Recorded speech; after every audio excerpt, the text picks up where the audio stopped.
Ladies and gentlemen, boys and girls, it's Diego with my beautiful wife, Karina from beautiful Venezuela. It's your favorite channel, your free info channel where you learn how to get a K1 visa and a green card and a spousal visa and a tourist visa. You get all this information for free. I give it to you for free. I got it all stored up here in my Cerebro and I give it to you. I data dump it. You ask me questions and I give you the answers. And I save you thousands and thousands of dollars from calling an immigration attorney. Now, I'm not an immigration attorney, but I got 9.5 years experience doing this. I've helped hundreds of people get their green cards, get their K1 visas, get their spousal visas. Okay? I haven't really helped anybody get a tourist visa, but I know how to do the process. If you need help, let me know.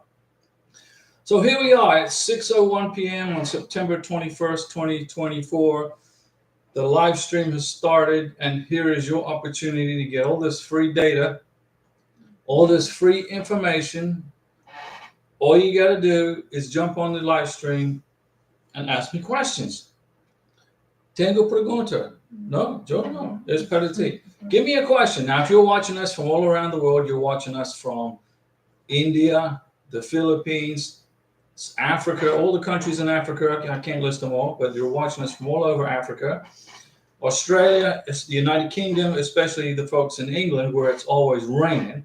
It rains every day in England. I don't know how you guys can deal with it. Seriously, how do you put up with it? How do you put up with all the freaking rain? I mean, seriously, I'm Bogota, Colombia. It's the same way. I lived in Colombia for 2.5 years with Karina, and the weather sucks in Bogota. So we would take vacations to Cucuta, and we would take vacations to, I don't know, Cartagena. We went to, was it Playa Blanca was close, right? Playa Blanca, Bendita Beach. We went all over Colombia.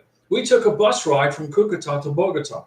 It took 15 and a half hours up and down mountains. Tell you what a ride that was. Camille One, hello Diego and Karina from Boston. How was your day? Camille One, it was great. Today was good. I made a video for you guys on how to change your 2-year green card into a 10-year green card. That was a good, right? That's good information. And we hope your family's doing well, Camille One in Boston, and hope you're getting ready for the cold weather. Because I know it gets cold up there in Massachusetts. I don't know how you deal with it, but some people like cold weather, some people like hot weather. But Karina, she had her first summer in Florida, and she's like, man, this is hot. June and July, she said, was probably the worst for being so hot. Josias, our friend from Argentina. Buenas noches, Josias. ¿Cómo estás? Tu día bien. Josias, hi Diego, I got a question. Tengo una pregunta. Today, hoy, can I send my work permit form with the I-485 even like 4 months after getting married? Sure you can. Or am I going to have a problem with the work permit? No, you have no problem with the freaking work permit. But you got to put them together in the packet for the green card. You got to put them in the same packet, in the same shipment box to using FedEx. And the FedEx man has arrived, ladies and gentlemen, boys and girls. Hello, FedEx man. We're glad to have you on board. Glad to see you. How is your family? How's everybody doing in the FedEx man circle? Camille One, we are doing well. It's raining here in Boston. Well, it doesn't rain a bunch in Boston. It rains enough, okay, but it gets cold. I don't know if it snows in Boston. It must snow in Boston. Yeah, it must snow up there too. I don't like snow. If I want to see snow, I Google it.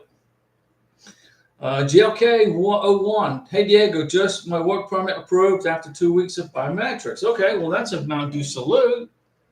You got your work permit. It comes in stages. Okay, it goes work permit, and then it goes green card. Mountain Dew salute. Nothing happens immediately. First you get the work permit, and then you got to wait 3 or 4 months after the work permit. Then you get the green card.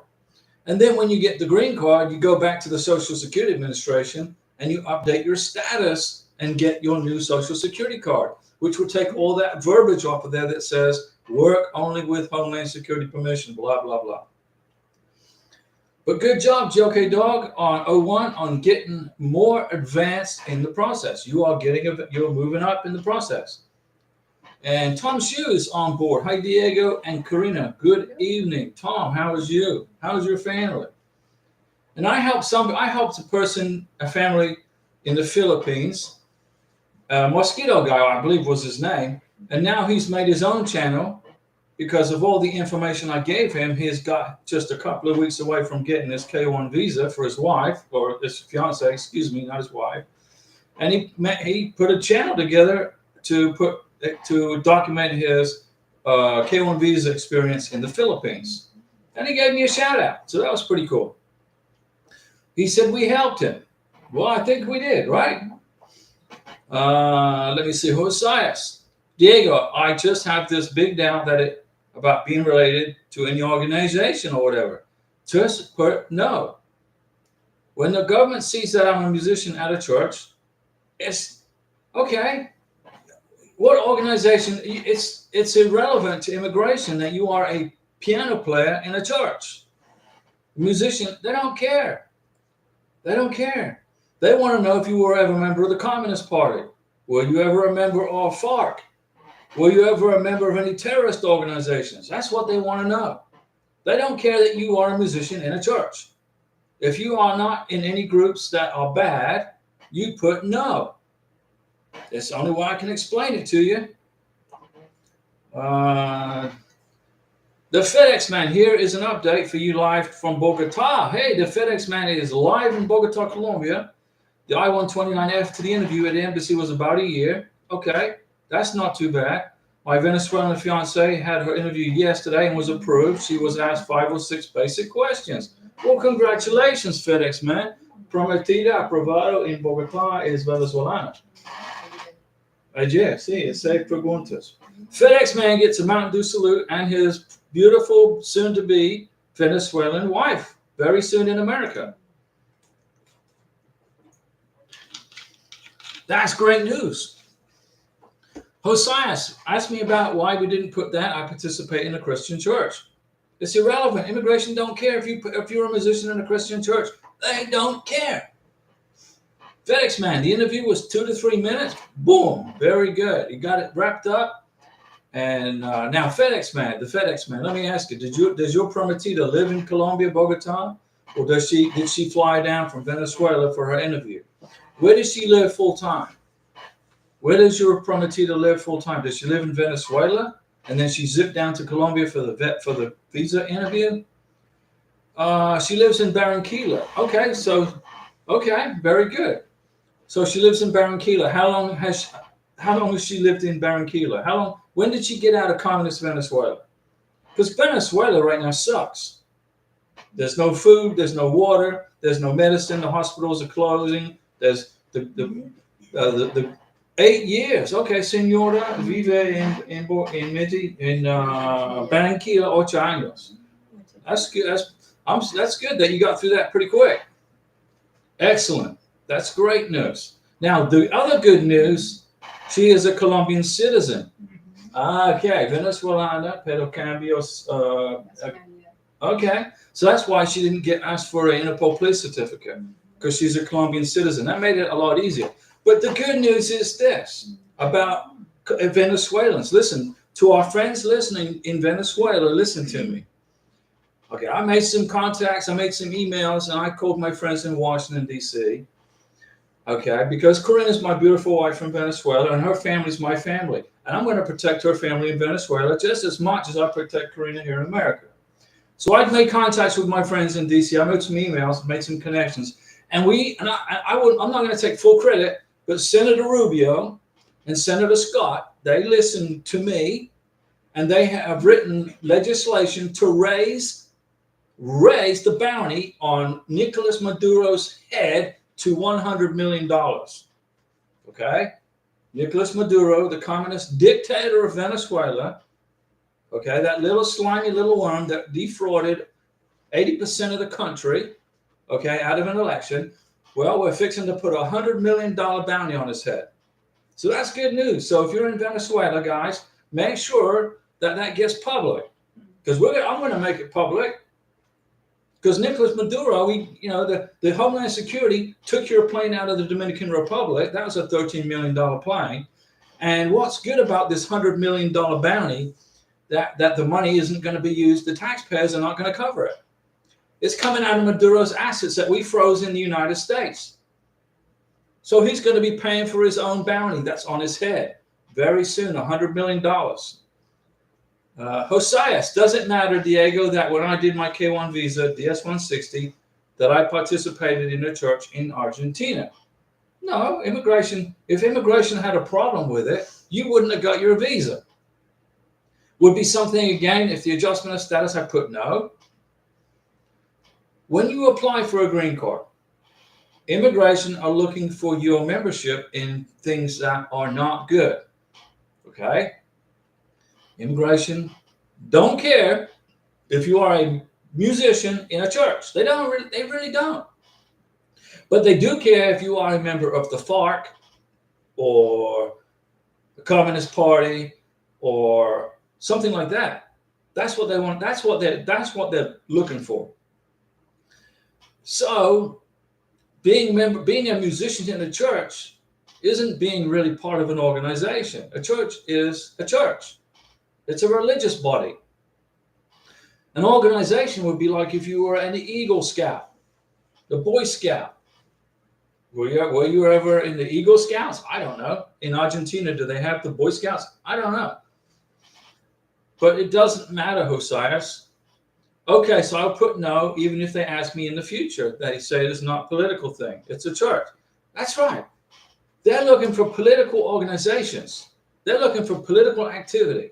Okay, now I'm on this YouTube channel for you guys. All right, this is your channel for you to get your K1 visas and your green cards and your citizenship. I'll help you with U.S. citizenship even, and all that. That's why I'm here. And Karina also.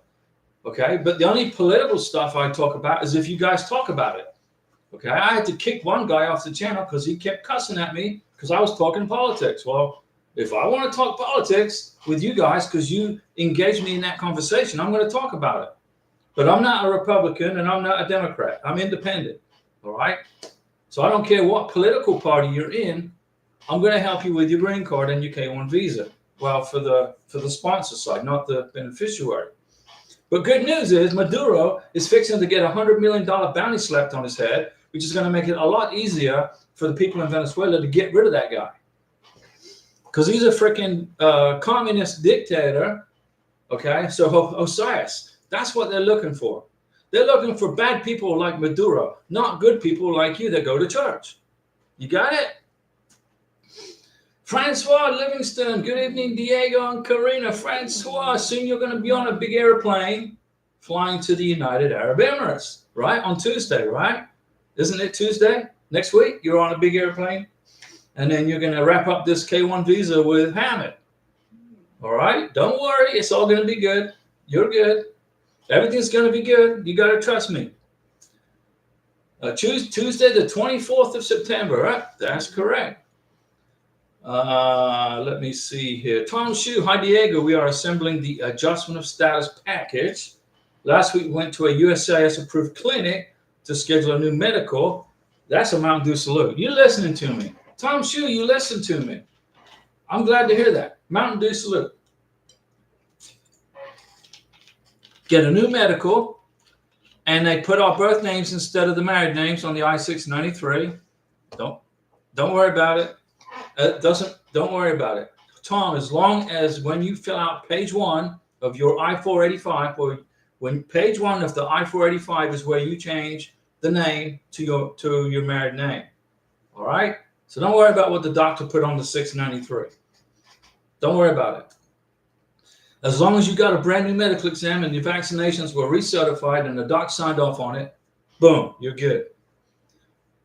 Josias Pazelli, I never was in political stuff. Okay, Josias, I'll give you a Mountain Dew salute for not being in political stuff. But I'm going to also give a Mountain Dew salute to the president of Argentina because he's doing a heck of a job fixing your country, your old country. Your new country is America. Your old country was Argentina. Tom, all the utility bills are under our birth names. Okay, that's good. Our married name here only appeared on the I-485. Is that enough? Yes. For the name change, yes. That's it. You don't need to do any more, Tom. On page 1, of the USCIS form I-485, on page 1, they ask you, what is your current legal name? Your beneficiary, your new wife, puts her current legal name in there. What was other names that she has used? That's where you put the maiden name. That's how you do it. That's how you change the name, ladies. Ladies, if you are watching this and you want to change your last name to your husband, your American citizen sponsor's last name, you want to take his last name, like Karina took my last name, you do it on page 1 of Form 485, adjustment of status paperwork. That's how you do it on page 1. Let me see here. The FedEx man, the hardest of the 5 questions was, has she been to other countries? They asked Karina that same question, which we went to Mexico. And the other was, when was the last time she saw me? And she said, about 10 minutes ago. Great job. The FedEx man. Everybody give the FedEx man a salute. I'll give him a Mountain Dew salute. But his Venezuelan Colombian, she will soon be in the United States, and they're going to be getting married and starting their lives together. That's great news, FedEx man. Josias, Diego, if I highlight addresses in bills for the adjustment of status to see the address, is it a good idea? Yes, you can do that to show them we live in the same direction. You live under the same roof. You don't live in the same direction. You don't live on the interstate, Josias. You're not living on the interstate where the cars are going in this direction and the cars are going in that direction. You live in a house. That's where you're showing cohabitation. Josias, you've got this. Francois, I trust you, but are you going to be the consul that day and ask reasonable questions? Francois, you got to go in there and set that consular officer straight and be firm and be polite and tell him, okay, that you guys are good to go. You got to be strong. You can't be wishy-washy. You got to wear business attire, business casual, and have it also, okay? And you take control, and you make sure you take control of that interview to win over your case, okay? It's not going to take long for the consular officer to make a decision. And if you are strong, and if you are firm, and if you both explained that you're not interested in having kids, both of you, you're good to go. You'll get the visa. AJ, good evening, Diego and Karina. Form I-864, poverty guideline, is it based on annual income or total income? It's based on your total income in a year. And it's based upon the federal guidelines, which are set by the CDC, which is the Center for Disease Control. The Centers for Disease Control, they come out once a year with the minimum federal income guidelines for the poverty level. And you got to be at 125% for the green card or 100% for the K-1 visa. So you make it through the K-1 visa part of it. When you get to the United States, you want to be at least $4,000 or $5,000 above the 125%. A family of 2, okay?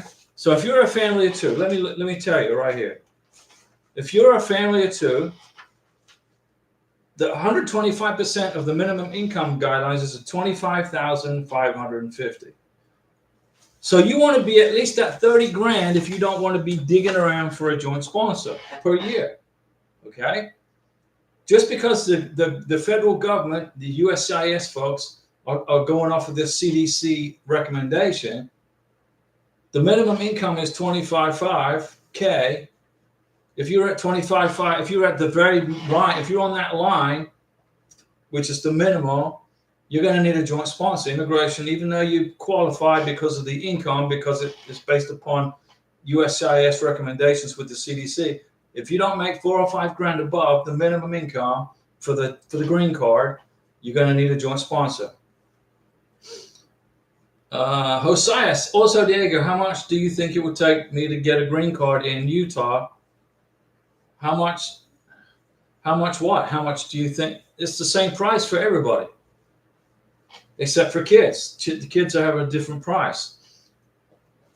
In Utah, after 130 days. You're asking me how long is it going to take to get the green card? Is that what you're asking me? Right now, about 6 months. Tom Shu. Thank you, Diego. No problem, Tom. You're good to go. Carlos, congrats, the FedEx man and your fiance. Yeah, FedEx man, great job. His fiance is from Venezuela. She's lived in Colombia for 8 years. She became a Colombian citizen, so it made it a whole lot easier for her at the visa interview because Karina wasn't a Colombian citizen. Colombia is a Venezuelan citizen, so she had to go through a few more steps before she could get her K1 visa in her passport. It was no problem. Karina took care of it. She knew how to do it. She was like right on it. Boom. AJ, it's on the total income for the year. Annual income and total income is the same thing. How much money did you make in a year? That's what immigration wants to see. And how much tax did you pay? They're looking at your taxable income. Carlos, congrats, FedEx man. Absolutely. Next month is our interview in Bogota. We got lots of folks on here in Colombia. So you did not go with her to the interview. You don't have to. We are deciding if I should go or should stay at the hotel nearby. Either or, Carlos, is fine. I was at home in bed. We rented an apartment in Bogota together. We lived in Colombia for 2.5 years. I'm back and forth to the United States, obviously. And I got sick as a dog, okay? I was sick. I got altitude sickness. I got the flu. I got whatever other bugs that were flying around at that time in November of 2023. I just couldn't make it to the visa interview. And they asked Karina where I was at. She said, I'm at home in bed sick. He started laughing. Oh, okay. You don't have to go to the interview, but it helps if you do. I really wanted to go. I wanted to go to the interview with Karina. I wanted to be there and look at the guy. And then Karina's saying, well, I'm glad you didn't go because I had to get this Interpol police certificate. And she knows I would have jacked him up if I was there. I would have jacked him up and said, dude, what are you doing? What do you mean an Interpol police certificate? What are you talking about? So Karina's like, man, I'm glad you were at home. Francois Livingston, hope they will let me talk instead of just saying yes or no. Yeah, Francois, they're going to let you talk, Francois. You got to plead your case. You're going in front of the juez. You're going in front of the freaking judge. You need to put your case to the judge, okay? And you need to be firm about it and say, look, we've been talking about your relationship. How long have you been together? Bring all this evidence with you, okay? Bring out all the evidence you got and be firm. And they will listen to you. The reason that they want you at the interview is for you to talk, not for them to talk. They want to talk to you, and they're going to give you an opportunity to talk back with no yeses or nos. Larry Piercy's on station. Well, Larry gets an automatic Mountain Dew salute. He's keeping us a Mountain Dew. Larry Piercy, how is your Thai wife doing? How's Morgie? Hello, Morgie says, hello, Karina. Hey. Karina says, hey to Morgie. Now, we just got back from Walmart. We went to Walmart, okay? And I'm looking at Karina. We got to get back to the live stream. And Karina's like, no, we're good. I'm like, Karina, we got to get back. So I bought some red curry paste. And I'm going to make a Thai curry, a chicken curry, red chicken curry for Karina, probably, I don't know, Monday or Tuesday. I'm going to make a Thai curry for her. All right? I know how to do that. My dad, with his wife in Thailand, owns a restaurant in Chiang Mai somewhere. And my dad taught me how to cook Thai food. I made pad Thai the other day. It was pretty good. Carlos, I was looking at the prices for flights at the end of December and beginning of January. And the prices cost more than the first class ticket flying to the States. We will fly Avianca. Carlos, let me tell you something. Karina's plane ticket, we were expecting to leave Bogota, Colombia in November of 2023, and the plane ticket was $320 one way from Bogota to Miami with Avianca. Okay. But because we had to get an Interpol police certificate, well, not we, Karina did, we couldn't leave Colombia till January 3rd of 2024. So that means I couldn't buy the plane ticket in November, which was just regular price. I had to pay the freaking Christmas price, New Year's price. So the ticket went from $300 plus to $1,015 because it was Christmas and New Year's. And lots of Colombians go to the United States for Christmas and New Year's. So they jacked the price up, and we flew Avianca. But the good news is our cat Tokyo, he got to fly for free. He flew as carry-on. So we got good there. But don't be surprised, Carlos, at the price of plane tickets from Bogota to Miami or to the United States, Houston, wherever, probably Miami, during Christmas and New Year's. It's crazy. Price is insane. Larry Piercy, did you say you did check or Cashie's check? Larry, I'm not Nostradamus, okay? I don't know what you're talking about. What am I checking for? What do you mean? In Walmart. In Walmart, I bought red curry paste because you got to mix that with the coconut milk to make a red curry. You know, that's what makes it hot. The more paste you put in there, the hotter it gets. Carlos, I will wait until after the interview to buy the tickets. That's good. Do not buy plane tickets until after the K1 visa interview. Larry Piercy, cashier's check for green card. Perfect. Don't use your credit card. Cashier's check or personal check. Do not fill out the paper. Do not fill out that form for a credit card. Don't do it. Personal check is good. Cashier's check is good. Either or. Just don't use your credit card. Okay? Don't do it. Your bank's going to go, what the heck is this? And they're going to block the transaction, and it's going to add 3 months to your green card processing. Immigration want to get paid. They take the check, they scan it, and they get paid right on the spot. With a credit card, they don't. I used a personal check, Larry. I wrote a personal check to U.S. Department of Homeland Security. Let me see here. Carlos. So let me see. Carlos, I will wait until after the interview to buy the tickets. Good idea. We are also waiting for the blood test for my Prometita's dog. Okay. So we can do the paperwork, flying from Medellin to Miami. Oh, you can fly direct from Medellin to Miami because, yeah, Avianca, they have flights from Medellin to Miami. Avianca is a good airline. They're a great airline. We flew Avianca all over Colombia. We flew to Cucuta, we flew to Cartagena, we flew to Miami with Avianca. And also Avianca is the only airline that will let you bring pets on board. American Airlines won't let you bring a pet on board. Delta Airlines won't let you bring a pet on board. So I told them to pack sand. We flew Avianca with no problems. And Tokyo's like on the airplane, like, wow, checking out, looking out the window. Hey, look, hey, is that Miami? Oh, Tokyo, is that Miami? And Karina's like, I don't know. Good job, Carlos. Larry Piercy, use a personal check, use a cashier's check. Just don't use your freaking credit card. The FedEx man, folks, you need to use credit card points. No, all our trips and hotel stays have been paid with the points. The hotel points, paying for a hotel is good.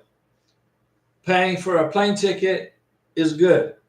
But when you fill out the form and send it to immigration, you fill out the form to use your credit card, your bank is not going to accept the USCIS bill. They're going to block it. You're going to get a thing that says from USCIS, it says we cannot continue processing your green card because we cannot get the money from your bank. Use your credit card all over Colombia. I used my credit card all over Colombia. I used it in Cucuta. I used it in Cartagena. I used my credit card in Chao Chi. I bought dinner in Chao Chi at this big restaurant. I used it to buy trips and plane tickets for Avianca inside Colombia. Okay?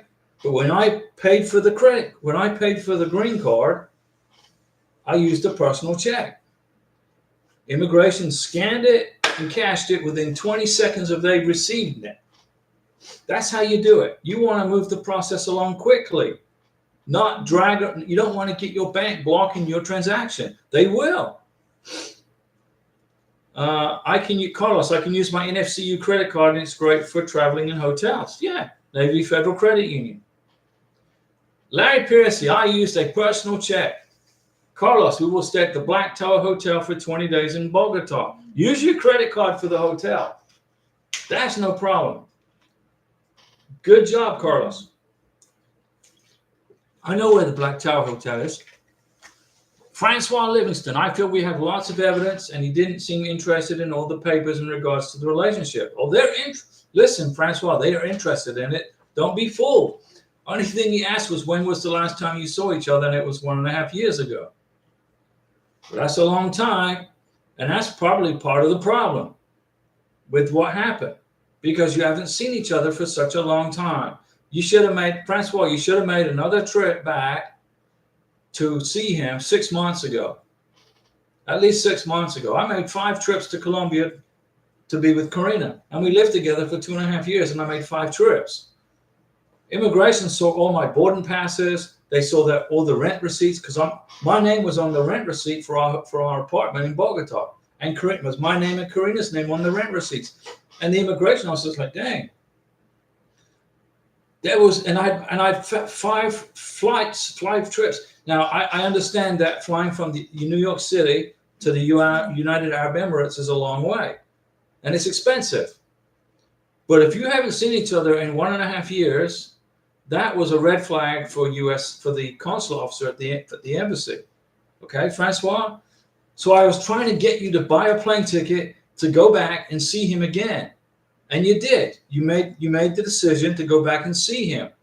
When the immigration officer found out that you were on the way soon to go see him again, that was where the visa officer, the consular officer, gave you this opportunity to do this over with you. Okay? Francois, you're going to be okay. Larry Piercy, I'm waiting on the one last bill to have Mogi's name on it. Then launch. Okay, Larry. Now, before you launch your green card application for Mogi, make sure you fill out the check properly. Make sure it's the right amount. Don't get the work permit. Don't get the advance parole. Don't waste the money on that stuff. Just pay for the green card and the biometrics, $1,440. Make the check out to U.S. Department of Homeland Security. No abbreviations, no Marine Corps jargon. It's U.S. Department of Homeland Security. Okay? Don't mess that up. $1,440. Use a check. Carlos, Avianca was the best choice for us because we have a dog. American Airlines wouldn't allow it. I fly American Airlines in the United States. I use them all the time within the United States. But when I went to them to ask to bring our cat Tokyo to Miami, they said no. So I told them, why not? We don't let pets on the plane. I said, okay, well, you don't get my business. And we went to Avianca, and they said, yeah, no problem with Tokyo. Just get the right carry case. Just get the right carry case for your dog. And the documents, the medical exam, the physical. The dog's got to have a physical. The vaccinations have to be up to date for the dog and everything. You got to go to a vet in Bogota or Medellin probably. Just go to a vet and get the dog ready for the trip. And Avianca, at the airlines in Medellin, the airline's going to want to see the bag that you're bringing the dog in. Francois, hope you are right about this. I'm going to be there 2 weeks. Hope that will help our case. Francois, Mountain Dew salute.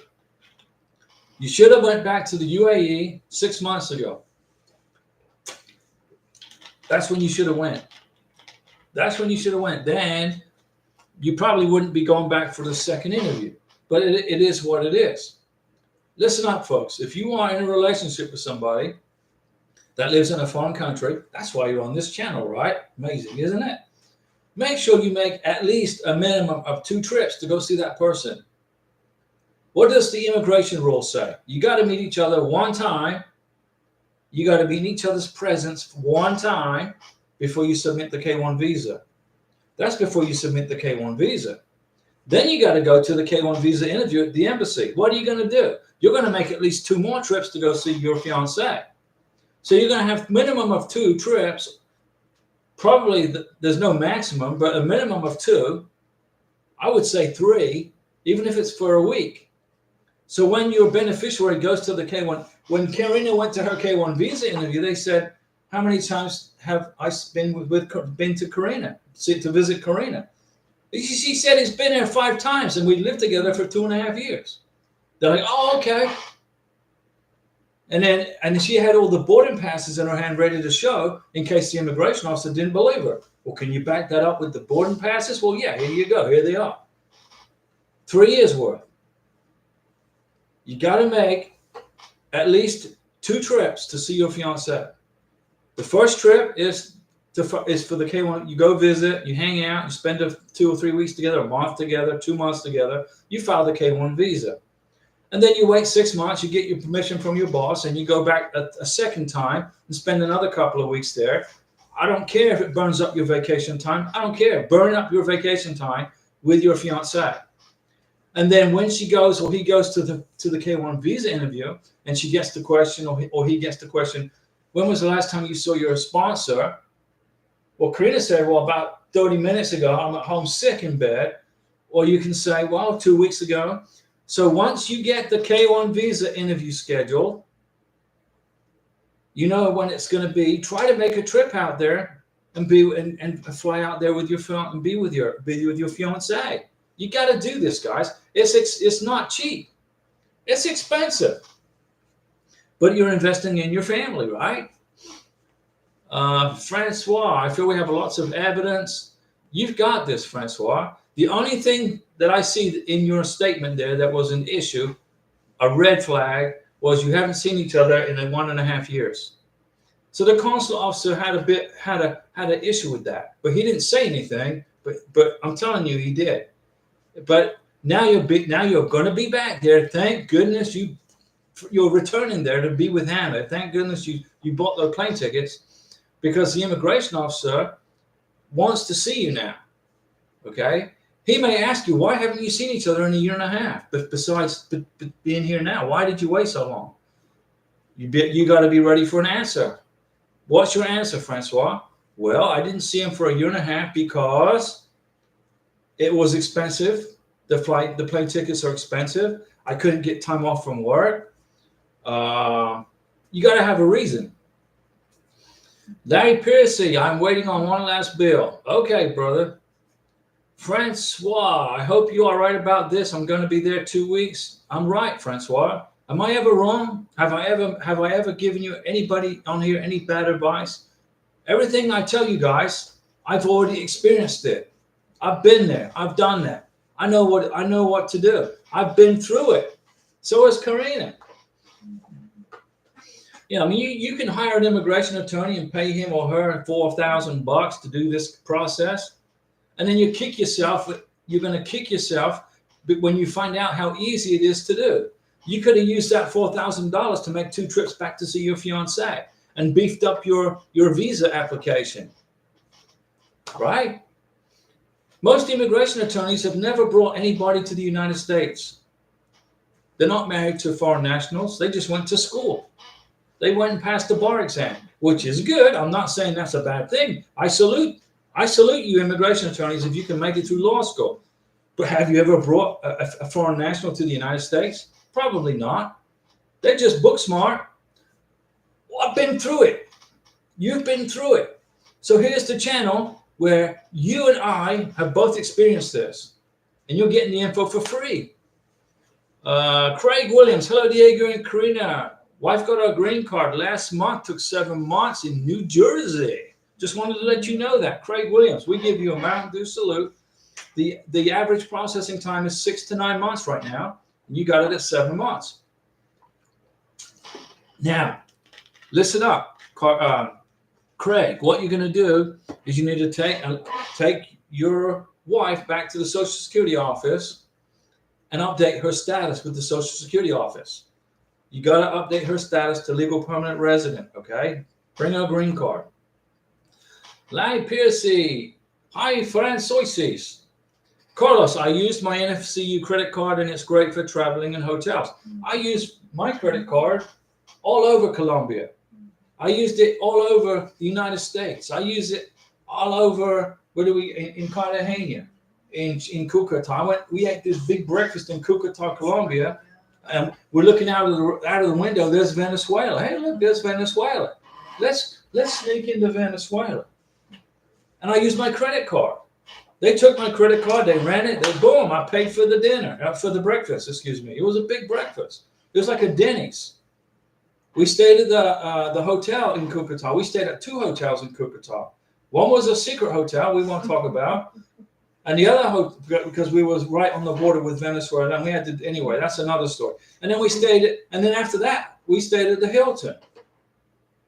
It was great. Karina had no idea what it was like to stay in a 4-star hotel. She had no clue. I said, okay, you're going to experience a 4-star hotel. It was good. And then we had a big breakfast the next morning. Larry Piercy, got it. Francois, hello, Larry Piercy, congratulations. The FedEx man, listen, people, listen to Diego. His channel got us through this. FedEx man gets a Mountain Dew salute. This is your channel, guys. It's not my channel. This is your channel. FedEx man, this is your YouTube channel. Everybody watching this right now, this is your channel. It belongs to you. All I'm doing is I take this information and I data dump it and give it to you. And then watch the videos. I made all these videos on how to do all this stuff. Larry Piercy, got it? Larry Piercy, we took no prisoners. Francois, the FedEx man. I've seen my fiance 3 times in the past 6 months. I honestly would rather live here. FedEx man, listen, I love it in Colombia. I really loved living in Colombia, but I didn't like Bogota because of the because it's so mountainous. It was such a high altitude. I couldn't hardly breathe at 10,300 feet above sea level. So every couple of months, Karina and I had to go somewhere, which was at sea level, just so I could freaking breathe. But I would have no problem living in Colombia. I could live in Cucuta because it's close. I live in Cucuta. It's very nice. It's 80 degrees all freaking year, and it's close to Venezuela. I can see Venezuela. Okay, I can I can wave at the Maduro thugs. Right, hello Maduro thugs. That's $100 million going to be about $100 million on Maduro's head right now, soon to be, as a bounty. Okay, so I should become a bounty hunter and go track down Maduro. Oh no, Mikey, look at that super sticker, Colombian super sticker. I like that. Mountain Dew salute to Uno Mikey. Salute to Colombia and all the Colombians and Venezuela. A salute to Venezuela and a salute to Argentina. You guys are watching this in South America and Central America. I know you guys. I know you watch this in Venezuela too. And listen, guys, the folks who are watching us in Venezuela, you got to trust me. That dictator Maduro, just trust me, his time is short. Being a dictator, okay? His time is short. Just be patient. Larry Piercy, never wrong Thailand. What? Kamir Wan, if you use your bank credit card, will it be a problem? No, do not use your bank credit card to pay for a green card or a K1 visa. Write a check or go to your bank and get a cashier's check. Make sure they fill it out to the U.S. Department of Homeland Security. 80%, this is data I've collected. 80% of people that use that form for the credit card, they fill out that form from immigration to pay for their green card with a credit card.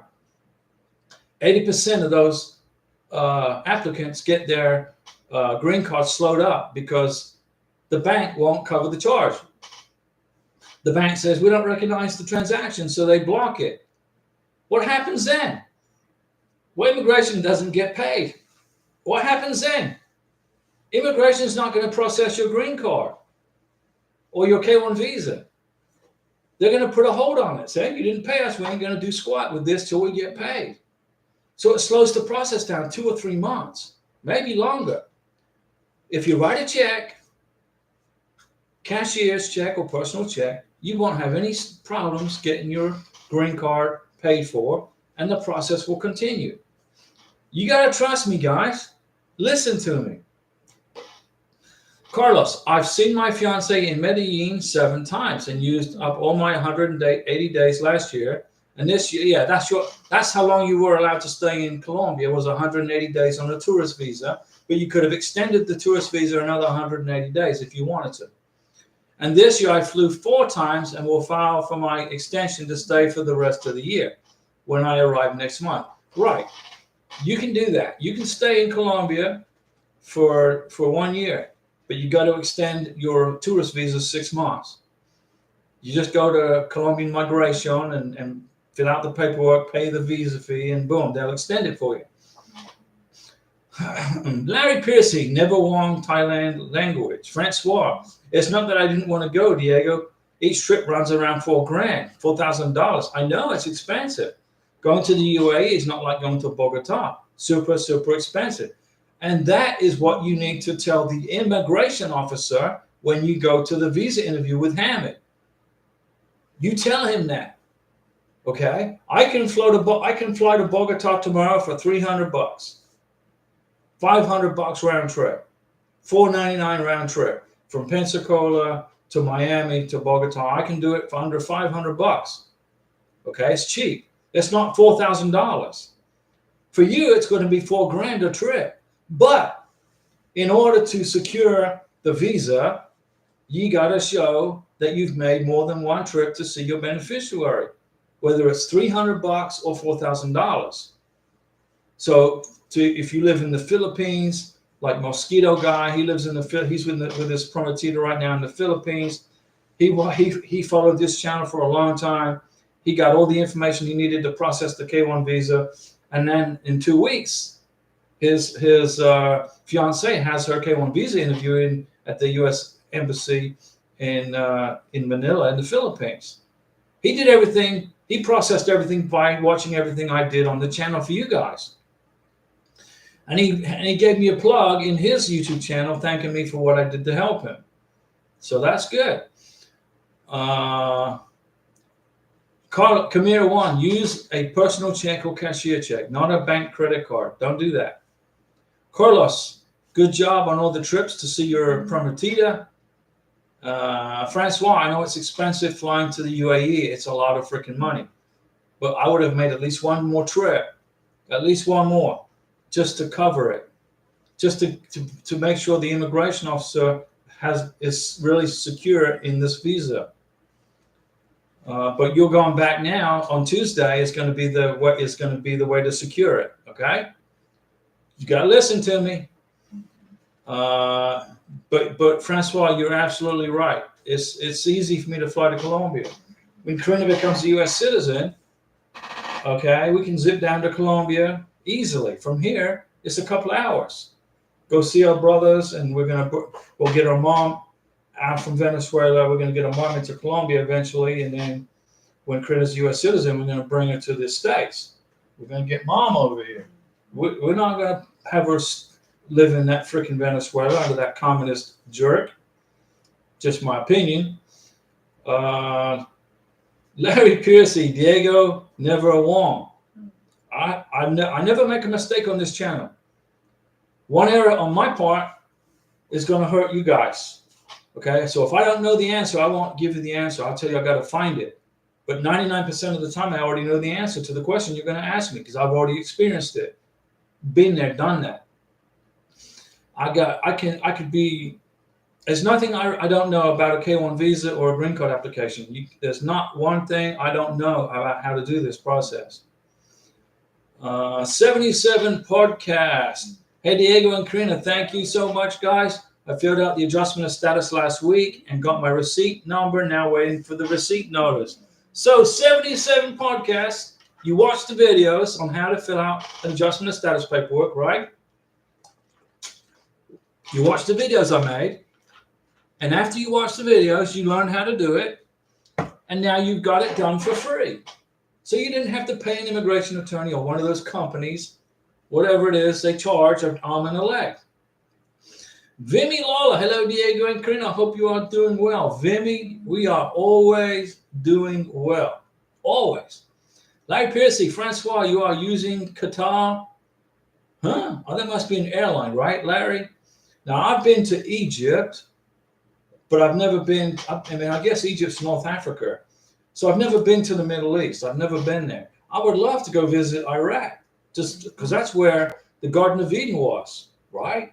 That's where everything started. Basically, in Iraq, it's a very historic place, but I can't go to Iraq. I mean, I would put my life in jeopardy. I can't go to Venezuela. I want to go to Venezuela. I can't go there. We got Americans being held hostage right now in Venezuela. How did those Americans get captured in Venezuela? Well, number one, they were stupid, right? If you go to Venezuela, you don't speak English. You wear Venezuelan clothes, and you get $2,000 in dollars in 5, 10s, and 20s. If you want to go to Venezuela and you're an American and you want to sneak in, you can. It's easy to get into Venezuela, but you don't speak English. So if one of Maduro's thugs comes up to you and he thinks you're an American and he asks you a question in English, and he asks you a question in English, you respond in Spanish and say, I don't speak English. Yo no entiendo. Yo hablo español. Okay? So you got Americans going into freaking Venezuela. I guess they're trying to get the bounty, which went from 15 million to 100 million. I don't know. But they got caught. Stupid is as stupid does. Okay? You don't ride public transportation in Venezuela. If you do, the bus is going to stop. Maduro's thugs are going to get on the bus. They're going to point a freaking AK-47 at you and demand payment for the next part of your trip. Okay? You hire somebody with a motorcycle and you ride around Venezuela on a motorcycle as a passenger and pay the guy $100 a day. That's how you get around Venezuela, because they avoid all the checkpoints. So if you're an American thinking about going to Venezuela to claim that $100 million, which is soon to be, okay, don't speak English, wear Venezuelan clothes, travel with $2,000, $3,000 in cash, American dollars, 10s, 20s, and 5s, and do not speak English. That's all I'm going to say about that. To those Americans that got captured, stupid is as stupid does. Larry Piercy, Francois, you are using Qatar Airlines. I don't know. Francois says flying what is Etihad? Is that Ethiopian Airlines? Francois, what is that? I don't know. I don't know what Etihad is. Must be an airline in the Middle East. Okay, let me see here. Francois, Larry Piercy, hope one of those days you will spell my name right. Francois. Craig Williams, Diego, she automatically got a new Social Security card since I applied for both on the 485. There you go. So you don't have to redo that.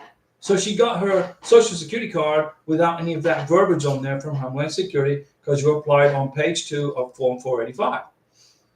Larry Piercy, careful, Mikey, don't spoil the acre. Carlos, I go to Walmart for the money order when paying USIS. The cost is $1. Okay, you can use a money order from Walmart. Craig Williams, just a short trip. A child can follow later on a K1. But in Thailand, we had problems getting an interview appointment, so we don't wait on the K2. Now, Craig, listen. The child gets a K2 visa. The beneficiary gets a K1 visa. The K2 visa for a child is good for a year. Okay? The K1 visa is good for 6 months from the date of the medical exam. So if you have a K2 and that child, there's no baby goats here. If that child is in school still and wants to finish up school, the child can finish up school, okay, and then follow on later. That's why the K2 has an extra extension of time on it. But the K1 is only good for 6 months from the date of the medical exam. Larry, we have no R's in Thai language. Well, that's not my problem. I use R's all the time. Destiny's Room. Hi, Destiny's Room. Destiny's Room is in the stream, ladies and gentlemen.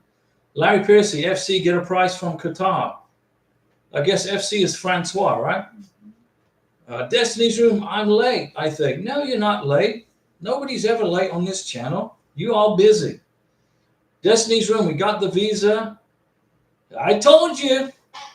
Destiny's Room, you got the visa. He got his passport too. Praise God. And we booked the flight to my Moroccan fiance, and I will reunite in 3 weeks. Now, Destiny's Room, you were under a lot of stress. And I tried to explain to you how to handle it. Mountain Dew salute. You did exactly what I told you to do. And guess what? You got a visa. Congratulations. And for Morocco too, that's tough. Morocco is the second country in the world that's hard. Is the hardest K1 visa to get. Is from Morocco. And you got the flight paid for. Okay. Thai FedEx man, the FedEx man. Good night, everyone. We are going out to eat for dinner. Be safe, everyone. Stay committed. The FedEx man, enjoy. Disfruta tu cena con tu prometida. Is it good? Bien? Mi español bien? Carlos, I recommend people who want to see their fiance or fiancés to apply for an airline card and collect miles. Yeah, you can do that. Or Capital One or Chase Sapphire Reserve. Yeah, I don't see why not. Majority of my flights, I use my points and miles. Carlos has got it. Good idea. Francois Livingston, I just paid airline ticket, $1,638. Hotels, $1,100. And the night before interview, $150. Garage parking, $180. Garage parking is $180. Woof! And we haven't eaten yet. Francois, you keep all those receipts, because when Hamid gets his K1 visa, which he will, you're going to also present that documentation to the consul officer, and you're also going to use it for the green card application. All of those receipts and the boarding passes are all going to go in that green card application. You're going to keep those receipts. You're going to not send the originals. You're going to make copies of them and put them in the green card application, even the parking. And keep all your receipts for dinners and lunches and breakfasts too. Wherever you go eat in the United Arab Emirates, keep all those receipts. Vimy Lola, trying to be positive and patiently waiting for my status, refused to change to approved. Vimy, everybody gets a refused status while the K1 visa is being processed. It's not just you. Everybody. There's 80 plus countries in the world. There's about 162 embassies and consular offices, and they all put refused after the K1 visa interview. Everybody gets it. But you got approved. You got the white paper, right? Here, you got congratulations, your visa's approved. So you just got to wait for immigration to do their job, which is to process the K1. Don't worry, Vimy. You're good. Larry Piercy, are you out of your mind with Mountain Dew? Iraq? No. There's nothing wrong with Iraq. The problem with Iraq was created by George Bush's invasion, right? He invaded Iraq. Why did he do that? For what? Why did he get 4,000 Americans killed? Why did he get 200,000 Iraqis killed? The problem wasn't Iraq. The problem was George Bush, because he had a beef with Saddam Hussein. Saddam Hussein was keeping Iraq in check. He was blocking. Saddam Hussein couldn't stand the Iranians, right? Saddam Hussein could not stand the Iranians. They had an 8-year war together. The Iraqis and the Iranians had a war, 8 years of war, and it turned into a draw. Saddam Hussein kept the Iranians from funding terrorist groups, Hezbollah and Hamas, right? He blocked them. Saddam Hussein was blocking Iran from funding and delivering terrorists missiles and weapons and ammunition to Lebanon. He blocked it. So why in the heck did we go in there and take out Saddam Hussein? That's totally insane. We had no business doing that. I'm serious.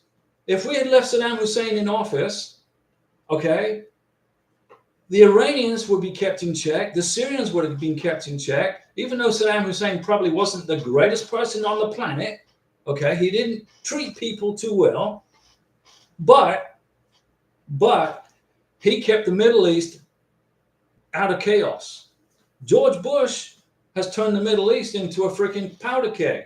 What he did back in the day, which included people like me in the military, who didn't have a problem with Iraqis, okay? So to the people of Iraq, we're sorry for what happened to those 200,000. To the 4,000 Americans that got killed because George Bush decided to invade your country, I send my condolences to the families of those Americans and also to the Iraqis, okay? Saddam Hussein was probably not a good guy, but he kept the Middle East from falling into chaos. And he kept the Syrians and the Iranians separated, and he kept Lebanon from becoming a terrorist enclave for Hezbollah, which is what they are right now. Southern Beirut is full of terrorists. And Saddam Hussein was keeping them all in check. And so what do? We got rid of Saddam Hussein. Total insanity. I'm not out of my mind. I want to go to Iraq and go and visit. I want to see it. Destiny's Room. God bless you, Francois. Denise Jefferson to Francois. Denise is in the house. Praying for your visit. In short, I am a woman who is substantially older than my now husband. But Denise, that's all good. They asked him about babies and let him know that it is not a priority. There you go, Denise.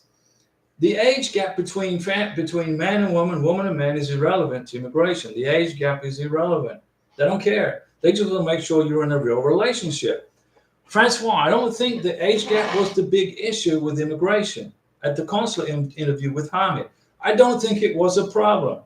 I think the problem was that you haven't seen him for a year and a half. That's where the problem is. But when Hamid said that you're flying out to the UAE to visit with him very soon, they rescheduled the interview for you to be with him, to redo the interview, which is very rare. You're very lucky they did that, okay? But they gave you a second chance, and you're going to pass the interview. But you got to be firm. It wasn't the age difference, okay? It wasn't. It was the fact you hadn't seen him for so long. Now remember, the immigration officer smiled when Hamid said that you're fixing to fly out to the UAE to go visit with him. The immigration officer said, "Oh, really?" And he smiled and said, "Okay, we're going to do a second interview when you're in the UAE." That's what they're waiting on, is to talk to you. You've got this, Francois. Relax. Thank you, Denise, for that important information for Francois. It's very important. Destiny's Room, I know it's a lot, but I'm praying the big picture will be good for you. Destiny's Room, you're good. Francois, what is it? Etihad is a UAE airline. It flies straight to Abu Dhabi, 13 hours from the John F. Kennedy International Airport, which is in Queens, New York. Denise Jefferson to Francois, you have the luxury of attending an interview with him. You cannot go wrong. That's right. Denise is correct. As it's just a hiccup in the journey. That's correct. Just a hiccup. Pray, just trust God and weather the storm. It's worth it. Denise Jefferson, you get a Mountain Dew salute for that. Remember, Francois, immigration don't care the age difference as long as there's no IMBRA violations. An IMBRA violation is the International Marriage Brokers Act or something like that. Okay? Which means that you cannot, like if you met somebody in the Philippines, if a guy, American, met a 17-year-old in the Philippines, the guy was 25, he met a 17-year-old, and the parents in the Philippines, the parents says, okay, you can get married to the American, the K-1 visa would be denied because it would violate the IMBRA Act, right? You got to be 18 or older in order to qualify for a K-1 visa. 18 or older, okay? Vimy, look at that. Vimy gets a super sticker from Vimy Lawler. Look at that. That looks like a pound. That looks like a pound. Is that British? That's either a British currency. Is that British, Vimy? Thank you for that super sticker, Vimy. And then Denise is absolutely right. Okay. So Karina's going to find out there you go. Andre Welkeny. Diego, still no update from Manila, the embassy in the Philippines. I emailed them to ask why it's taking so long after they received the missing document, the Qatar clearance, 221G. It's been a month. Give them another 4 weeks. Remember, the U.S. Embassy in Manila, Philippines is very busy right now. They have got so much to do. They're processing visas, K-1s, spousal visas, student visas, tourist visas. They got a lot going on. Give them about 8 weeks to get it processed, okay? Francois to Denise Jefferson. The officer kept coming back at Hamid even though he told him he didn't want kids, children. Thank you for your kind words, Denise. Francois, I don't think the issue was about children. The issue was that you hadn't seen him for a year and a half. That's the problem. But you're going to fix that problem on Tuesday. And then it's all going to be good. Andre, they didn't answer emails even if I sent it from my military email. Don't worry about it. Just print the emails. They got them. They just don't have time to respond. Print the emails that you sent. Destiny's Room, many hearts, Francois to Denise Jefferson. Lots of prayers. Destiny's Room, thank you for the glitter through this. Now, Destiny's Room, you know that it was Diego's pixie dust that got you through this, right? Because you asked me, well, I told you I would. I put all this pixie dust on and I'm going to put this pixie dust on Francois Livingston. Because this pixie dust got you through it. This is luck right here. This gets you. I thought I can undo it right here. And Karina gets real nervous. Look at her eyes. And I go, I can throw it, right? But it'll make a heck of a mess. So I keep it in here. Francois, you're good. Destiny's Room, you're good. Francois, thank you, Destiny's Room. Chris and Emma, what is the status of green card waiting period? 6 to 9 months. Work permits, 3 to 4 months. Which one should I do in January? She will be here in November 2024. Chris and Emil, don't waste your money on the work permit unless you absolutely positively want to put her to work. It's $260 for a work permit, and then about 8 weeks later you get the green card. Just save the money. Just wait for the green card. Craig Williams, we tried the extension and the appointments were filled out 6 months. What I was saying is the year extension holds, but the actual availability of the appointments is booked out fast. Okay, Craig, when you go for a K-1 visa interview, you also include the child, and you have a K-2 visa interview at the same time. Doesn't matter how old the child is. The child could be 2 months old or 18 years old. The mom and the child, or the dad and the child, go to the K-1 visa interview. The child gets the K-2 visa that day, put in his or her passport, the child's passport, and it's good for a year from the date of the medical exam. Chris and Emil, Denise, that name didn't highlight screen name. Andre Welkeny. Can I email the U.S. ambassador in Manila and ask him to speed up the case? No, the U.S. ambassador will not respond to you. They got no time. They will not respond to you. Chris and Emil, Andre, I don't think you can speed it up, but you can request it online for your case status. Craig Williams, if you intend to bring a child later, don't hang out thinking you have a year to make the interview appointment. No, you got to do the appointment at the same time with the K-1. Start working on it immediately. You'll be lucky to get an interview within a year. Craig, if you're going to bring a K-2 to the United States, you schedule the interview for the K-1. You schedule the interview for the K-2 on the same freaking day. You pay the consular fee on the same day for the K-1 and the K-2. You submit 2 DS-160s, one for the K-1, one for the K-2. The K-1 and the K-2 go to the visa interview. They pass. They take the passports. The K-2 and the K-1 visas are embossed in the passport. The children get the passport back. Mom gets her passport back. Mom's got to use her K-1 within 6 months. The children have to use their K-2s within 12 months. That's how it works. That's how it works. Let me see. Denise Jefferson to Francois. My now husband is old enough to have had kids already. Fair enough. It was not a priority before we met, so they should not be used as a roadblock. That's correct. The 1.5 year gap can easily be explained. Yeah, it's $4,000 for a plane ticket. That's a lot of money. It would cost me if when Karina and I fly back to Colombia to visit her family in a couple of years, once she's a citizen, it won't be that expensive. But if I wanted to fly to the UAE with Karina, it would cost me like $10,000. That's a lot of money. So I understand fully Francois not being able to do that, but she needs to explain that to the consular officer, which will then fix that roadblock. Well, it's not really a roadblock. Francois, Diego, give Denise Jefferson a Mountain Dew salute. I always give Denise Mountain Dew salutes. Denise Jefferson gets a Mountain Dew salute for her positive words and encouragement. I needed to hear that. Thank you, Denise. Francois, this is for Francois and for Denise. Denise Jefferson gets a Mountain Dew salute. Francois, you're going to get the K1 visa. Immigration just want to see a second trip back to the UAE. That's all they're looking for. And you've already taken care of it. Larry Piercy, go get on the Francois. Francois, says Francois. Denise Jefferson, Diego helped me to overcome my fear with the age difference. When the man is older, they get rewards. When the woman is older, we get scrutinized.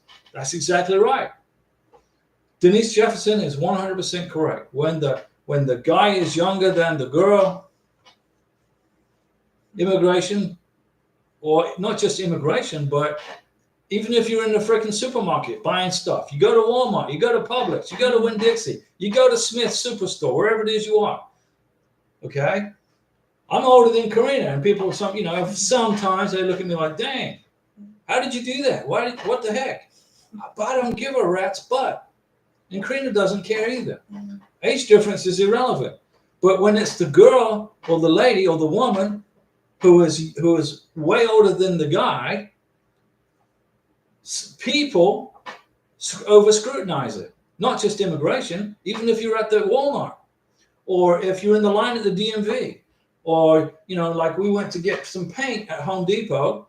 We buy paint from Home Depot and Lowe's. I don't just go to one store. And the guy's looking at me like he's trying to figure it out. He's trying to figure out who's Karina.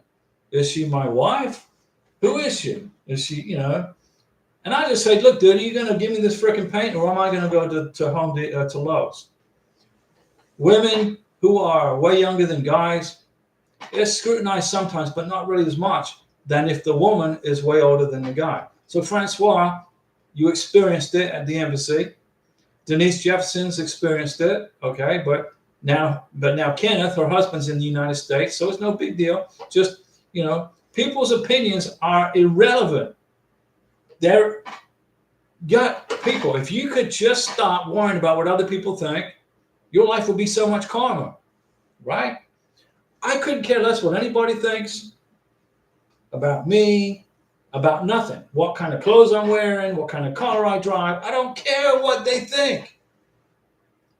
Okay? You got to be the same way. Francois, flying out in 2 days. Hip, hip, hooray. Francois, big airplane. And Vimy Lawler, thank you for that super sticker, Vimy. Larry Piercy, got some heavy hitters here tonight. Chris and Emma, Larry, we'll all be hitting them home runs, buddy. And Francois Livingston, he did smile, Diego. Yeah, why did he smile? He had his hands over his head, but the minute he heard Hamid said, I was coming to UAE, it's like the officer saw fireworks. And then he says, when is she coming? When he found out it was on the 25th, he writes on the 221G follow-up interview. He didn't write denied, right? He put follow-up. They did the same thing to Karina.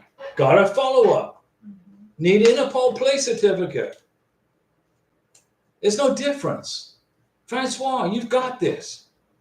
Don't worry. So now I'm flying out earlier than planned. Yeah, I'm glad your boss gave you the time off. That's good news, okay? Francois, I'm now flying out earlier. You're going to get this, okay, Francois? And listen to Denise Jefferson, okay? She gives some good opinions and good advice on this channel. Vinny to Francois. Mine, let me see, 1 second. Mine was she has all the documents and didn't ask anything else and still give me a 221G. I don't understand why. It's just more processing of the paperwork. Larry Piercy, pixie dust in Iraq. Back off Mountain Dew. Pixie dust. Listen, I'm putting all this pixie dust on the beautiful people of Iraq. Okay, the people of Iraq are not a problem. They're not an enemy of the United States. Okay, they're not. Now there's probably a group of freaking terrorists in Iraq that work for the Iranians that are bad. The problem isn't Iraq. The problem is Iran. Okay, the Iranians are the problem, but not the people. The Iranian people are good. The Iranian Ayatollahs, okay, they're the problem. Honestly, Iraq's not a problem. Libya is not a problem. Syria is not a problem. The UAE is not a problem. Algeria is not a problem. I've been to Egypt 4 times. I was walking around Egypt by myself at 10 o'clock at night eating street food on the boardwalk in Alexandria, Egypt, and the people were fantastic. They were great. They're lovely people. Egyptians treated me like a freaking king. I stayed at the Siad Pyramids Hotel overlooking the pyramids. I got treated like royalty. Okay? The problem is Iran, but not the people. The Iranians pretty much don't like Saudi Arabia. They don't like Iraqis. Okay, the Iranians don't like anybody. The government, not the people. Back in the day, Iran used to be called Persia. They were friends of the United States. We had an embassy in Tehran. Fantastic people. The women of Iran want to be free. They don't want to be controlled by these Ayatollahs and their clothed police. You can't do this. You can't do that. I'm serious. The Iraqi people are fantastic. Okay, I know Iraqis. I know lots of Iraqis. They're not a problem. The Iranians are the problem. Now, if Trump gets elected in November, okay, the Iranians will have a big problem because Trump doesn't put up with their crap. Okay? Trust me, if Trump is elected, the Iranians will be bankrupt within 6 months and they will no longer be able to fund their terrorist groups. Right? Which means Lebanon won't be getting bombed every freaking day by the Israelis. And there'll be peace restored, hopefully. We hope we get peace in the world, in the Middle East. For the people of Iraq, the Syrians, the Libyans, we want peace. Okay? Israelis, we want peace for the Israelis. And for the Palestinians. Everybody deserves to be living in peace. But the Iranians want to keep fighting. And they want to keep creating wars. The government, not the people. Francois, Denise Jefferson, you are so right about everything you said. You are truly an amazing woman. Yes, she is. And Denise was worried to death about her visa also because of, whatever reasons, but we got her through it. Vimy, you're good. Relax. Just let the process play out. Craig Williams, we were advised to do the K2 later, and that was the problem. Well, you got bad advice. We hired a lawyer in Thailand. We followed his instructions. Big mistake. Oh, you said it. Immigration attorneys will screw up your whole visa process if you get the wrong person. You shouldn't have listened to that guy. You file for the K1 and the K2 visa at the same time. Both at the same time. You get the K1 and the K2 interview on the same day. You get the K1 and the K2 visas in Boston passports on the same day. The K1's good for 6 months. The K2 is good for 12 months in the fiscal year. I'm sorry that happened to you, Craig. I'm sorry that happened to you. I wish I'd have been able to block that and save you that money. Denise Jefferson, Diego, the green card stage may prove to be longer than all the other stages, but you're together. Prior, that's true. The timeline has gone from 1 month to 3 months to 5 months. Now, and updated to 8 months. You're going to get the green card within 7 months at the most, 8 months at the most. Keeps you from making inquiries. That's why they do it, Denise. When immigration extends the time on the processing, it blocks you from making an inquiry. Where's my green card? Whenever somebody makes an inquiry, It slows down the process for everybody. Instead of immigration processing green cards, they're responding to inquiries. So instead of doing the green card processing, they're responding to, where's my green card? It slows it down. So when they get inundated with inquiries, they add time to the processing to stop you from doing that.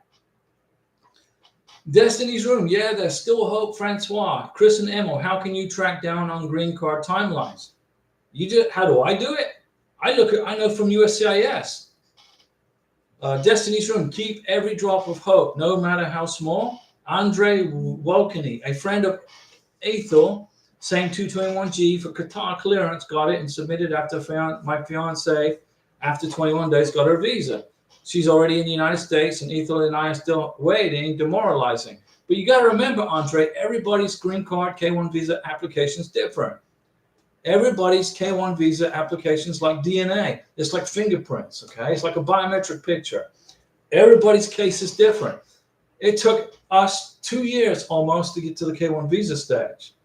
But there were other people who were getting done in 10 months, 11 months, 12 months. But did I get frustrated? No.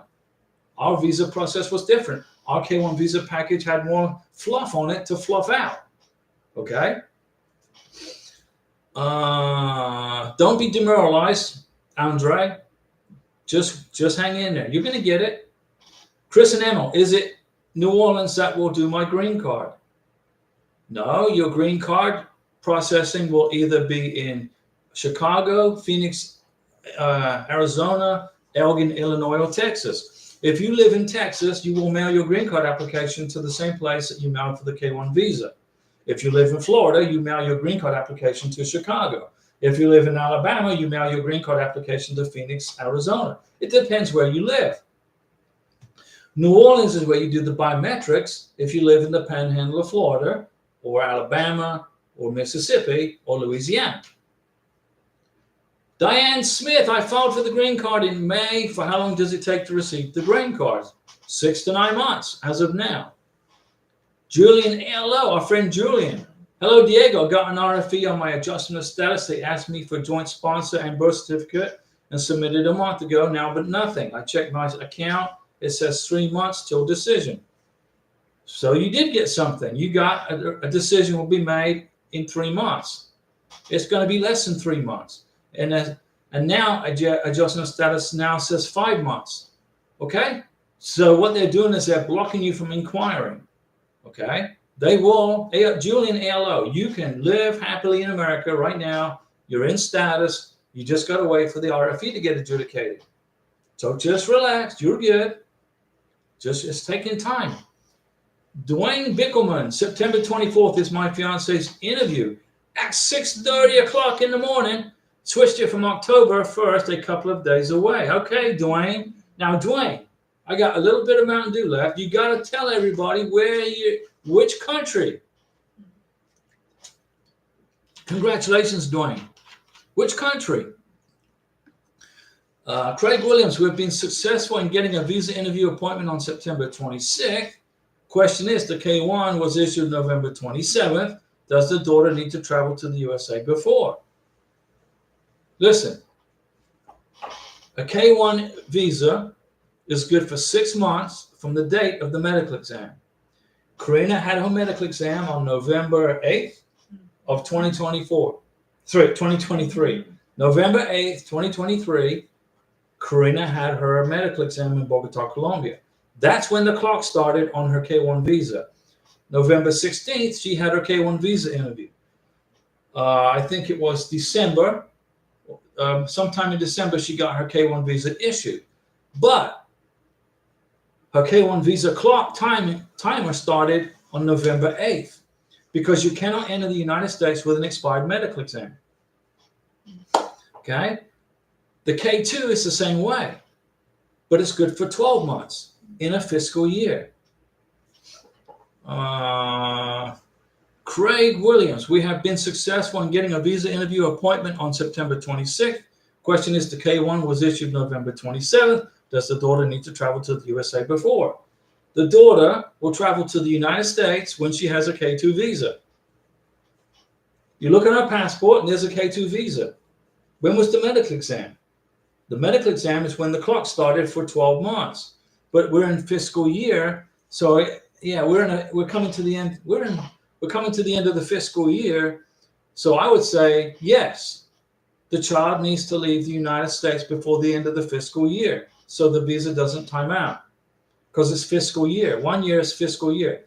September through October is a fiscal year in immigration. So if you have a K2 visa in the passport, the person has to leave the United States before October 1st, or else it will time out because of the year would have passed already. So yeah, Craig, you got to use it before a year's anniversary of the K1 of November 27th. Just get on a plane with the K1 and the K2, come to America. Get here before October 1st. Chris and Emil, so we do New Orleans for the green card? No. Chris and Emil, New Orleans is where you do biometrics if you live in a specific area of the United States. We live in the panhandle of Florida, so we had to go to New Orleans for the biometrics. We mailed the green card application to Chicago. It goes to Chicago, okay? You don't go to New Orleans for green card paperwork. You don't mail anything to New Orleans. You go there for biometrics. That's USCIS headquarters for biometrics. Destiny's Room. Good night, Destiny's Room. I'm so sleepy. Well, go to bed, Destiny's Room. Go get some sleep. Dwayne Bickelman. She is in the Philippines, Manila. Okay, fantastic. That's right, in the Philippines. So she had to go to the St. Luke's Extension for her medical exam. Denise Jefferson. Diego, irony is that it has barely been 3 months since we filed, May. But they keep adjusting the timeline. You're good. You didn't get an RFE, so you're good, Denise, or a second interview. In our case, we benefited from the EAD. Yeah, the EAD is good for 5 years. So Kenneth is good. He's good. You just got to wait it out. So you've been waiting 3 months, so you're going to probably have to wait another 3 to 4 months for the green card. October, November, December. So probably by the end of December, beginning of January, you'll get it. Chris and Emil, I will look it up about Chicago. Chris and Emil, where do you live? Chris and Emil, tell me, what state do you live in? Chris and Emil, what state do you live in? Tell me what state you live in, and I will tell you where to mail your green card application. Okay, so you live in Mississippi. If you live in Mississippi, I'm going to write the address right here for you, which is where you mail your green card application, using FedEx, UPS, or DHL. I'm going to write the address right here. Make sure you have a pen so you can write this down. Do you have a pen? Okay? Do you have a pen? Write this address down, because this is where you're going to send your, I'm not ignoring you guys, I'm just writing, okay? This is where you're going to send your green card application or screenshot it, if you live in Mississippi, okay? Now this is using, you got to use UPS, DHL, man, I can't even spell. You're going to use UPS, DHL, or FedEx, okay? This is where you're going to send it. Screenshot it. When I get done, I'll send it to you. You'll have it, okay? And this is where it's going to go. 601247836 is the zip code. Okay, that's where you mail your green card application, Chris and Emil. USCIS, attention, adjustment of status box 4109, 2500 Westfield Drive, Elgin, Illinois. Good night, Destiny's Room. Denise Jefferson. Denise, Kenneth's going to get his green card in about 3 more months, 4 months at the most. Okay? Denise, you trust me, right? You trust my words? 3 to 4 months, you'll have it in his hand. Chris and Emil, Larry passed out to sleep. No, Larry's good. No, I'm watching you, Chris. Okay, Chris, did you screenshot that address? Larry Piercy, Chris, you don't need a green card if fiance is in Alabama. Yes, you do. Chris and Emil, you got it. Okay.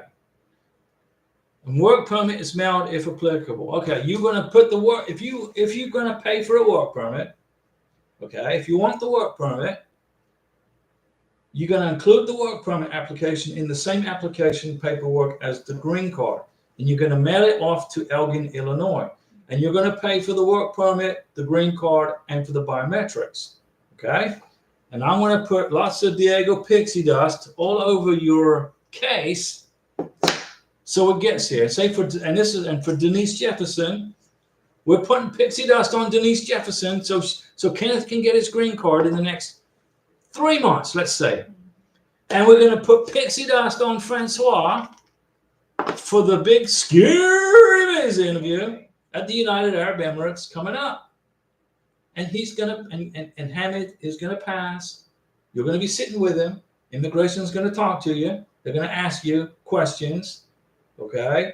Why did you not see Hamid in 1.5 years? And you're going to say, well, my job, number one. Number two, that it was not cost effective. It was $4,000 to $5,000 for a one person plane ticket or whatever. Okay. Now, Francois, you said here, Diego and Karina, eternal thanks for not giving up on all of us. You two are truly amazing people. Francois, we're here for you, Francois, and for Denise Jefferson and for everybody, Dwayne and the FedEx man and Larry Piercy and Chris and them, everybody. Okay. Dwayne Beckelman, we're here for you guys. We've been through this. I've been through it. Corinne's been through it. We've experienced the 221G. We've experienced lots of stuff with immigration. And it sucks. The whole process sucks. But it's there for a reason. The reason for immigration is they're just protecting the United States and the American citizens. And they're also protecting the beneficiaries from Americans who may not be good people. Okay? It's equal. Immigration's got to think of the job they got to do. Think of what they got to do every day. They got to make a decision within minutes. Approve or not approve. But Francois, you were very lucky that Hamid opened up his mouth and said that you are going to fly out there to be with him soon. Because if he hadn't have said that, your visa would have been denied. Okay? So Hamid opened up his mouth and said he was being strong and said, look, Francois is going to be here very soon. And the immigration officer's like, this was information he didn't know. Now he knows. So what did he do? Gave Hamid a 221G follow-up appointment with you, Francois. And when he sees you and you talk and you give your opinions and everything, guess what? Hamid will get his K1. Then what? You're going to fly to America. But don't forget the fridge magnet for Karina. Because we collect the fridge magnets. We don't have a fridge magnet from the UAE. Chris and Emma, biometrics is in Chicago. Biometrics is in New Orleans if you live in the Panhandle of Florida. If you live in Chicago, I have no clue where the biometrics offices are in the United States, other than the fact that I know where the biometrics was for Karina. If you live in Utah, the biometrics, I believe, is in Las Vegas, Nevada. We live in the Panhandle of Florida. So Karina's biometrics was in New Orleans. Larry Piercy, I got an A last time I saw Diego. You got an A for the green card package you put together? Yeah, you did great. Craig Williams, the work permit is a good thing because it serves as an ID. Yeah, that's true, especially when you're getting a driver's license. Yeah, but the driver's license is only going to be valid for the length of the I-94, which is 90 days. So you can go get a driver's license, and it's only going to be good for the I-94. Maybe it's going to be good for the length of the work permit. I don't know. It depends where you live. It depends on which state you live in. So I can't say. Chris and Emil, the fuel cost is dropping quickly. Well, yeah, we're getting close to an election. Next month, we have a freaking election. So the Biden communists and the Kamala Harris Marxists, okay, have kept the price of gasoline so high $3 or $4 or $5 a gallon for the last 3.5 years, 4 years, okay, because of their Green New Deal.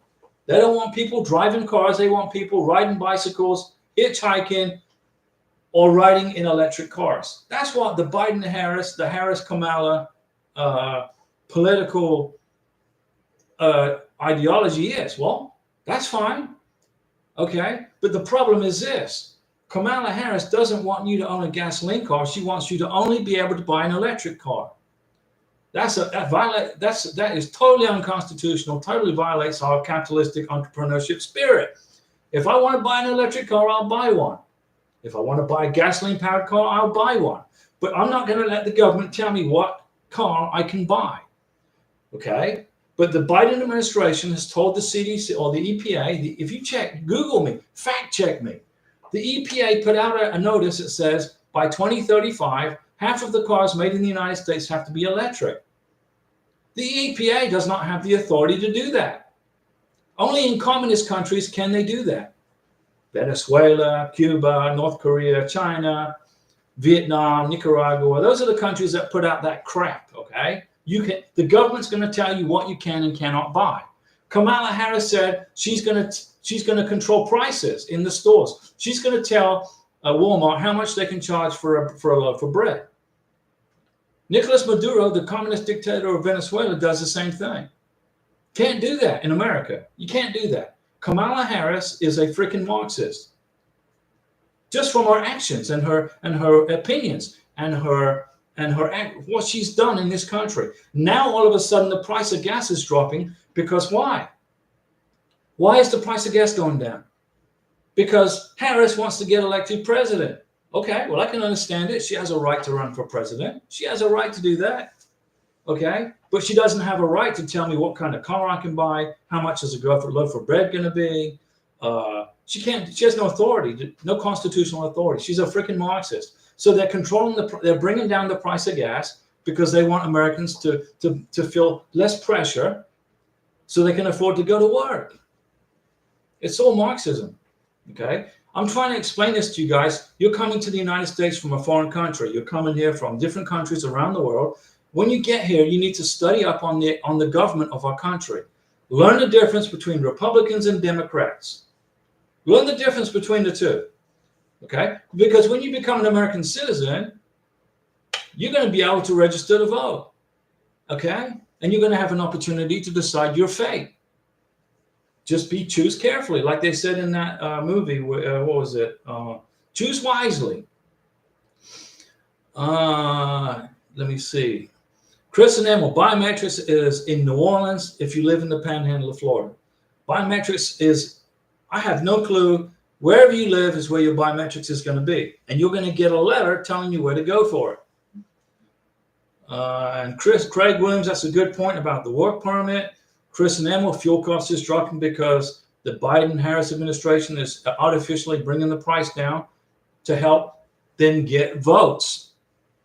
The Mosquito Guy, good morning from Manila, Philippines. The Mosquito Guy, Francois.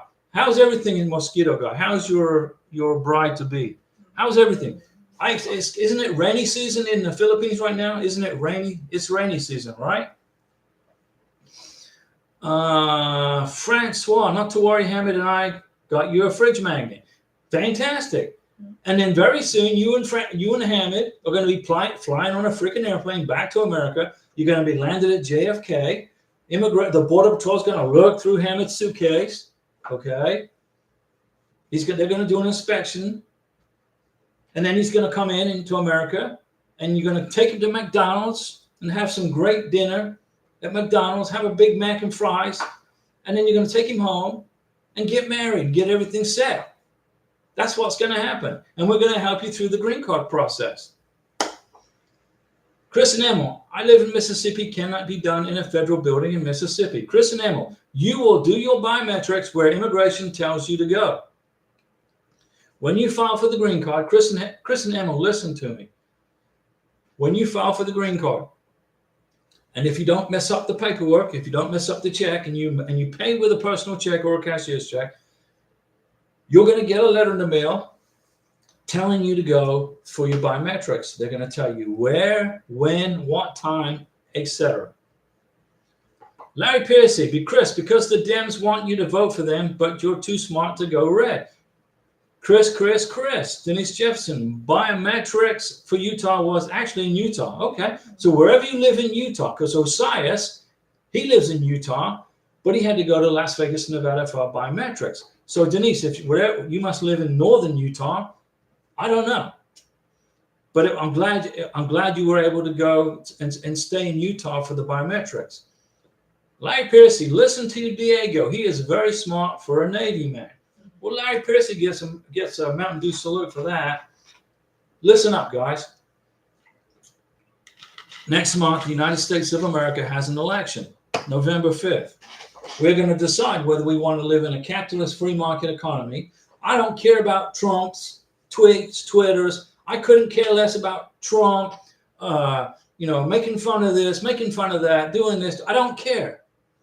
President Trump is a free market capitalist who knows how to build an economy. He knows how to build a business. He knows how to create jobs. He's created 22,000 jobs in the service industry alone with his hotels. But we got I think there's one Teamsters union that endorsed Kamala Harris because they said she walked on a picket line or whatever, and she's done a great job for the service industry. What a bunch of horse crap. Kamala Harris has not created one single job in her life. She's never made a payroll. Okay? So if she walked on a picket line, how did that help the economy of the United States of America?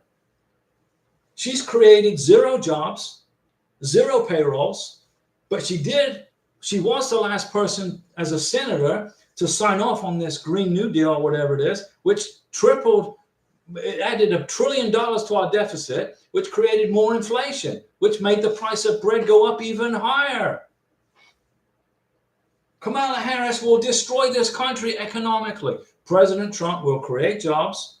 He's going to put all these dictators in check, the Iranians, okay, Maduro in Venezuela, Putin in Russia, okay? Listen, Trump needs to be the president not just for our sakes in America, but for the whole freaking world, so he can bring stability and security to every country in the world. He's going to do it. Chris and Emma, I was told it would be Mississippi in Jackson at a federal building.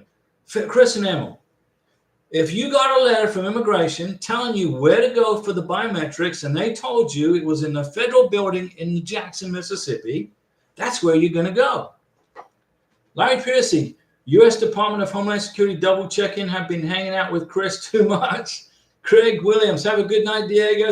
And Karina, thanks for everything. Larry Piercy, do not listen to told Chris. Listen to Diego. And with that, I'm out of here. I'm hungry. I ate probably just a small lunch. Karina's hungry. I'm hungry. And Chris and Emma, I'll do my research on it, so I'll check in about this. Chris and Emma, you don't research nothing. Immigration will send you a letter telling you where to go for your biometrics. There's no reason to research it. You open the letter and you read it and you go where they tell you. And I'm going to go get something to eat and we will be back. What day is it today? Saturday? Saturday. Wednesday's the next live stream. But I'll do a surprise live stream. Maybe I'll do a live stream Monday or Tuesday. How about that? See you guys.